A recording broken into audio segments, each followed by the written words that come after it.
नमस्कार मंडळी. तर सर्वांनाच डिटेल रेसिपी पाहिजे होती रवा केकची.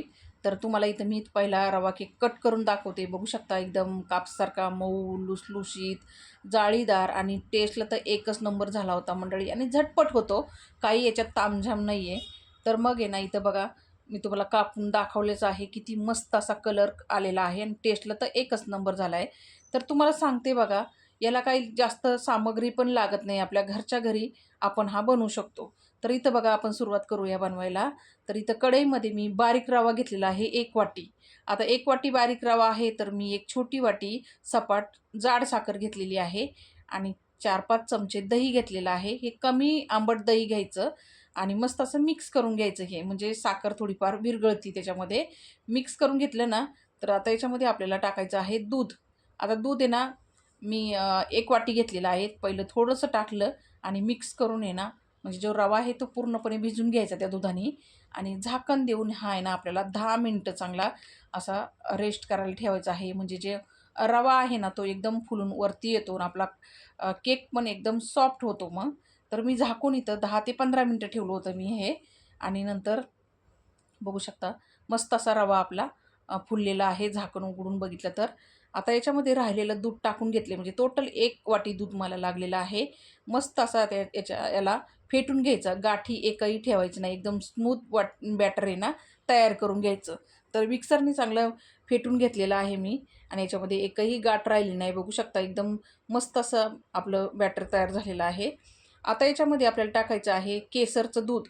आता कोमट दुधामध्ये मी केसर भिजायला घातलं होतं. 2 चमचे दूध होतं आणि थोडंसं केसर टाकून मस्त भिजून दिलं 10 मिनटं आणि कलर बघू शकता मस्त आलेला आहे. आता ते टाकून फेटून घ्यायचं, चांगलं मिक्स करून घ्यायचं. आता तुमच्याकडे व्हॅनिलाचं इसेन्स असेल ना, तर तुम्ही नाही टाकलं तरीही चालेल. माझ्याकडे नव्हतं म्हणून मी टाकलं, कारण केसरनी चांगली टेस्ट येते. आता लगेच त्याच्यामध्ये एक छोटी अर्धी वाटी मी साजूक तूप घातलेलं आहे. मिक्स करून घेतलं. आता तुमच्याकडे तूप नसेल तुम्ही तेल वापरलं तरी चालेल. फक्त वास न आला पाहिजे तेलाचा. असं आपण घरात वापरतो ते तेल याच्यामध्ये टाकायचं अर्धी वाटी. मिक्स करून घेतलं मी चांगलं.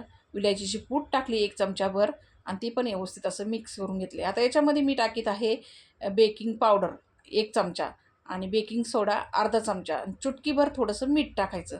2 चमचे दूध टाकायचं आणि मस्त एकाच डायरेक्शनने फेटून घ्यायचं. म्हणजे आपलं जे बॅटर आहे ते एकदम फ्लफी होतं चांगलं मस्त आणि केक फुलायला पण मदत होती मग चांगली. आता हे मिक्स करून घेतलं. आता तुमच्याकडे हे नसेल ना बेकिंग सोडा, बेकिंग पावडर तर तुम्ही इनो घातला तरी चालेल 1 पॅकेट. तर आता मिक्स करून झाल्याच्या नंतर आता ही प्रोसेस पटापट करायची. आता काजू, बदाम टुटी फ्रुटी टाकलेली आहे थोडीशी मी आणि मिक्स करून घ्यायचं व्यवस्थित थोडंसं हलक्या हाताने म्हणजे ड्रायफ्रूट सगळीकडे पांगतात. आता मी इथं टीन घेतलेला आहे, तयार करूनच घेतला आहे मी. बटर पेपर त्याच्यामध्ये टाकलेला आहे केक टीनमध्ये. आता तुमच्याकडं केक टीन नसेल ना, तुम्ही डबा वापरला तरीही चालेल. नाहीतर मग एखादा टोप असेल तो वापरला तरी चालेल. आणि आता बटर पेपर नसलं तर काय करायचं, तेल लावायचं आणि मैद्यानी डस्ट करून घ्यायचा. म्हणजे केक आहे ना भांड्याला चिटकणार नाही आहे. आता मी इथं आहे ना ओतून घेतले बॅटर याच्यामध्ये थोडंसं टॅप केलं आणि वरून मी ड्रायफ्रूट टाकलेले आहेत. आता भरपूर जणांच्या कमेंट अशा आल्या होत्या की आमच्याकडं ओव्हन नाही आहे, आम्ही काय करायचं मग? तर काय नाही, गॅसवरती बेक करायचा. गॅसवरती कढई प्रीहीट करायची आणि त्याच्यावरती भांडं ठेवून पॅक झाकण देऊन आहे ना, पहिले सुरुवातीचे 10 मिनटं आहे ना फास्ट गॅसवरती बेक करायचा. नंतर 30 मिनटं स्लो गॅसवरती बेक करायचा. कढईमध्ये पण मस्त मऊ लुसलुशीत जाळीदार केक तयार होतो मंडळी, असं काही नाही आहे. आता मी ओव्हनमध्ये ठेवून घेतला होता. पहिला प्रीहीट केला ओव्हन. 180 वरती ओव्हन ठेवला आणि 30 मिनटं मी बेक करून घेतलेला आहे. आता बाहेर काढून रुमालाने झाकून ठेवला थोड्या वेळ. म्हणजे ना आपला केक आहे ना सॉफ्ट राहतो, कडक होणार नाही आहे.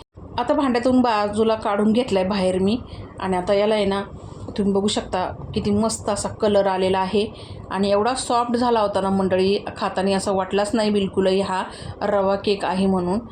कट करताना ना एकदम असा मऊ सूत अशी सुरी सरकत होती. बिलकुलही त्याचे असे क्रम पडले नाही आहेत. मस्त असा मऊ लुसलुशीत आणि सॉफ्ट जाळीदार केक तयार झाला होता. चला तर मंडळी, तुम्हाला जर हा केक आवडला असेल तर नक्की ट्राय करून बघा. व्हिडिओ आवडला असेल तर व्हिडिओला लाईक करा, चॅनलला सबस्क्राईब करा. भेटूया पुढच्या व्हिडिओमध्ये. धन्यवाद.